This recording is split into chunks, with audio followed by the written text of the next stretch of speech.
Parallel line भन्दिसक्यो भनेपछि 18 को half नै के हो त एरिया अफ ट्रायंगल एबीई हो। यति कुरा ठिक छ नि। अब त्यसै गरेर नेक्स्ट क्वेसन हेरिदिइहालौँ है त। अब यहाँ 7 को 6 नम्बर मैले हेरिराखिनँ, म तपाईँलाई अलिकति हिन्ट्स दिन्छु। In the given figure KLMN is a square. यो केएलएमएन भन्नु के रहेछ त स्क्वायर रहेछ। Whose perimeter is 80 centimetre and KL is produce up to point J भन्न खोजेको केएललाई तन्काएर चाहिँ जेसम्म तन्काएर चाहिँ पोइन्ट जे बनायो अरे। अनि if E is the mid point of MN, E भन्नु नै के रहेछ त मिड पोइन्ट रहेछ एमएनको लागि। त्यसो find the area of triangle JEN. J कता छ जेइएन। जेइएनको चाहिँ हामीले के फाइन्ड गर्नुपर्ने छ त भन्दाखेरि एरिया। ठिक छ।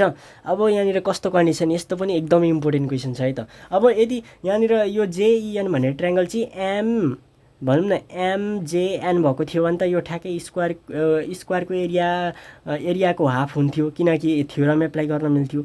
अब यसको जुन बेसको पनि हाफमा स्ट्यान्ड गरिरहेछ भन्दाखेरि जुन यो स्क्वायरको नि हाफको पनि हाफ एरिया चाहिँ जेइएनको ट्रायंगलको के हुन्छ त एरिया हुन्छ, किनकि हाफमा स्ट्यान्ड भइरहेछ नि त। यदि यहाँनिर सेम बेसमा स्ट्यान्ड भएको थियो भने यो स्क्वायरको एरियाको हाफ एरिया चाहिँ ट्रायंगलको हुन्थ्यो। अझै यो बेसको पनि हाफमै स्ट्यान्ड गरेको छ भने चाहिँ के हुन्छ त भन्दाखेरि अझै स्क्वायरको हाफको पनि अझै हाफ हुन्छ है त।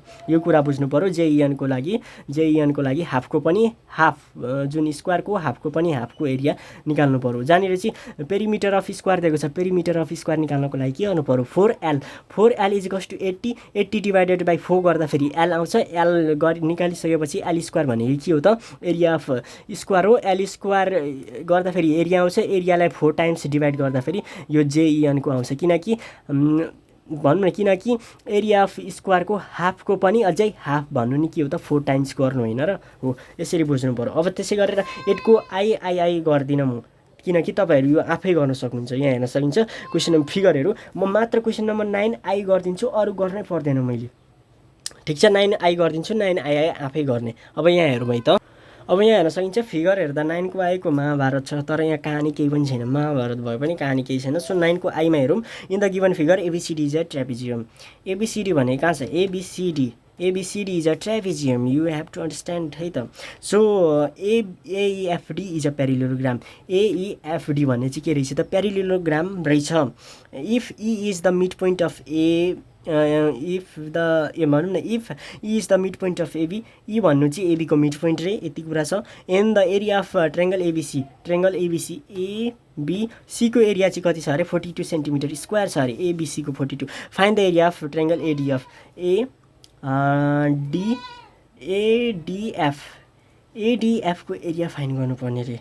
ठिक छ, यो कुरा बुझ्नु पर्यो। एडीएफ यहाँ हेरौँ है। अब यहाँ हेरौँ ऐको कन्सेप्ट लागु भयो यहाँ। अब यसरी नै लागु हुँदै जान्छ। अघि यहाँ हेरौँ यो ई भन्ने मिड पोइन्ट हो भने यो जुन हाम्रो यो प्यारेललोग्राम छ यो प्यारेललोग्राम हो नि त।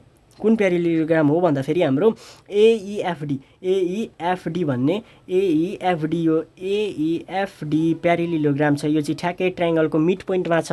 मिड पोइन्टमा स्ट्यान्ड भएको छ भने यो जुन यो हाम्रो जुन के छ त भन्दाखेरि एबीसीको एरिया दिएको छ, यसको त ठ्याक्कै के हुन्छ इक्वल एरिया चाहिँ इक्वल हुन आउँछ। भनेपछि यसको एरिया जति हो यो एबीसी भन्ने के को ट्रायंगल छ नि एबीसीको 42 सेन्टिमिटर स्क्वायर हो भने एईएफडीको पनि 42 सेन्टिमिटर स्क्वायर हो।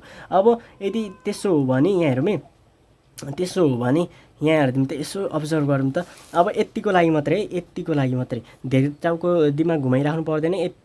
यतिको लागि हेरौँ। अब ट्रायंगल यसको लागि हामी जान्छ एडीएफ अथवा एएफडीजे भने पनि यसको एरिया फाइन्ड गर्नु छ भनेपछि यति यो भनेको एउटा प्यारेललोग्राम हो। प्यारेललोग्राम हेर्दै गर्दाखेरि बेस भनेको डीएफ मान्न पाइयो र प्यारेलल लाइन एबी मान्न पाइयो। भनेपछि यो प्यारेललोग्राम सेम बेसमा एएफडी अथवा डीएफमा स्ट्यान्ड भएको छ, ट्रायंगल पनि सेम बेसमा भएको छ, and in between same parallel line. भनेपछि यसको अहिले भर्खर जुन 42 निकाल्यौँ 42 को हाफ नै के हो त यसको एरिया हो। किन यो सबै कुरा तपाईँहरू ल्याङ्ग्वेजमा आफै लेख्न सक्नुहुन्छ।